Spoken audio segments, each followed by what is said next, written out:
कि एक राजा था। उस राजा को सिर में एक दर्द हुआ जिसको वैद्य अनेक प्रयास करके भी ठीक नहीं कर पाए। तो एक वैद्य ने उपचार बताया। बोले एक उपचार है। बोले क्या? मानसरोवर में जो हंस रहते हैं उन हंसों को मार करके उनके हृदय से एक लेप बनाया जाएगा। वो लेप जब माथे पे लगाया जाएगा तब राजा का पीड़ा दूर होगी। थोड़े थोड़े आगे खिसक आओ पीछे वाले, तो पीछे देखो नहीं, आगे आ जाओ, थोड़े थोड़े आओ। तो बात सुनो।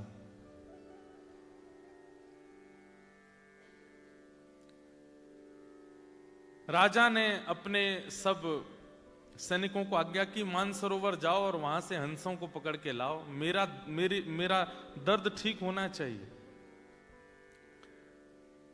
और वो हंस जो थे वो वैष्णवों के बड़े प्रेमी थे, वैष्णवों की बड़ी निष्ठा करते थे।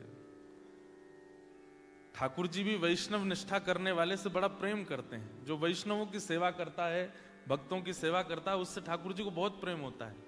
हमारे अष्टसखा कहते हैं, गिरधर जब अपनों करी जाने। ठाकुर जी ने हमको अपना लिया, ये कब जानो? बोले ताको मन भक्तन की सेवा। जिसका मन भक्तों की सेवा में बहुत लगता है, समझो ठाकुर जी ने उसको अपना लिया है। ठाकुर जी की सेवा से ज्यादा मन लगता है ठाकुर के भक्तों की सेवा में, समझो कि ठाकुर जी ने उसको अपना लिया। ऐसा अष्टसखा कहते हैं।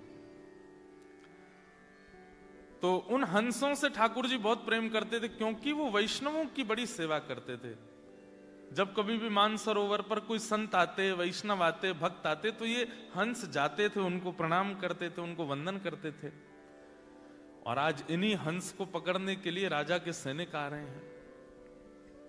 सैनिकों को देख करके हंस वहां से भाग गए। हंस बहुत कम दिखते हैं ही नहीं। अभी केवल मानसरोवर में, वहां पे भी सबको दर्शन नहीं होते।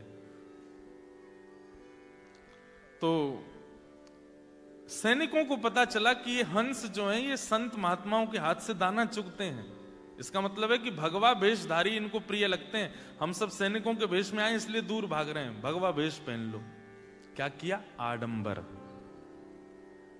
हैं सैनिक, लेकिन बन करके कैसे आए? जटा जूट बांध करके, तिलक फोटा लगा करके, धोती वोती पहन करके, संत जैसा हाथ में करताल लेकर के नारायण नारायण करके मानसरोवर पर सैनिक आ गए। तो उनको देख करके हंस ने दूसरे हंस से कहा, देखो संत आए हैं, प्रणाम करने चलो। तो दूसरा हंस बोलता है, ये संत नहीं है, ये वही हैं जो कल हमको पकड़ने आए थे, जो हमको मारने ले जाने वाले हैं, ये वही आए हैं। तब पहला हंस कहता है, बोले कि मुझे भी पता है ये वही हैं, लेकिन इनके भेष देखो, इनकी वेशभूषा देखो, इनका स्वरूप देखो, ये तो संत के रूप में आए हैं ना। और हमारा आज तक नियम रहा है कि हम संतों को प्रणाम करते हैं। भले ही वो व्यक्ति शुद्ध नहीं है, लेकिन उसके वस्त्र तो शुद्ध है ना, इसलिए हमको प्रणाम करने जाना चाहिए। और दोनों हंस जानते हुए भी कि ये दोनों ये सैनिक हैं, ये संत नहीं है, फिर भी उनको प्रणाम करने गए। और जैसे ही प्रणाम करने लगे, उन सैनिकों ने तुरंत अपना चोला हटा दिया और हंसों को बंदी बना करके जाले में बांध करके ले गए राजा के यहाँ। ठाकुर जी इस लीला को देख रहे थे। बहुत ध्यान से सुनना, जिन्होंने ये पत्र दिया वो तो बहुत ही ध्यान से सुनो।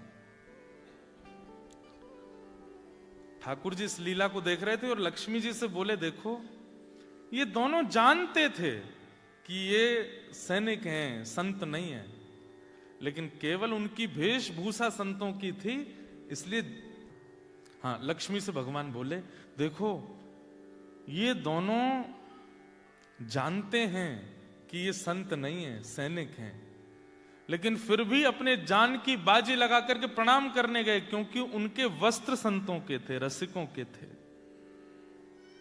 लक्ष्मी जी बोली, अब क्या होगा? लक्ष्मी जी तो बोली, ये तो गलत बात है, चतुराई दिखानी चाहिए थी। जब जान गए सामने वाला वैष्णव नहीं है तो फिर उसके पास क्यों गए? ये तो मूर्खता है। ठाकुर जी बोले, तुम नहीं समझोगी। वैष्णवों के प्रति प्रीति का मतलब यह नहीं होता कि वो व्यक्ति विशेष प्रीति के योग्य है। उसके कई बार व्यक्तित्व पर प्रीति नहीं होती, पर उसका बाह्य आवरण भी पूजनीय होता है, वंदनीय होता है। वैष्णवता आवरण से लेकर के हृदय तक सब जगह होती है। किसी का हृदय नहीं होता लेकिन बाहर का आवरण है तो उसको भी प्रणाम करना चाहिए। भगवान बोले अब इनकी रक्षा करने मैं जाऊंगा। और ठाकुर जी राजा के यहाँ एक वैद्य बन करके पहुंच गए और बोले देखो राजन, इन हंसों को मत मारो, मेरे पास एक औषधि है, मैं औषधि लगाऊंगा और औषधि लगाती अगर तुम्हारी पीड़ा दूर ना हो जाए तो कहना, लेकिन अगर पीड़ा दूर हो जाए तो इन हंसों को वापस छुड़वा देना। ठाकुर जी ने अपने हाथ से पे लेप बना करके राजा को लगाया, राजा की पीड़ा दूर हो गई। राजा बड़ा प्रसन्न हो गया। वैद्य को खोजो, कहाँ है जो मेरा लेप बना के लाया था। ठाकुर जी तो अंतर ध्यान हो गए। तब हंसों ने बताया, बोले कि वो वैद्य कोई और नहीं ठाकुर जी थे, क्योंकि हम जानते हुए भी तुम्हारे सैनिकों के हवाले हो गए, क्योंकि वो संतों के वेश में थे, इसलिए हमारी रक्षा करने स्वयं ठाकुर जी आए थे। समझ में आई कोई बात? क्या ये शो ऑफ दिखना, किसी के भक्ति के भाव में दोष दिखना, या किसी के प्रति ये भाव रखना कि ये तो केवल पॉपुलैरिटी के लिए या फिर केवल लोगों को दिखाने के लिए भजन करता है, एक बात हमारी बहुत ध्यान से सुन लीजिएगा।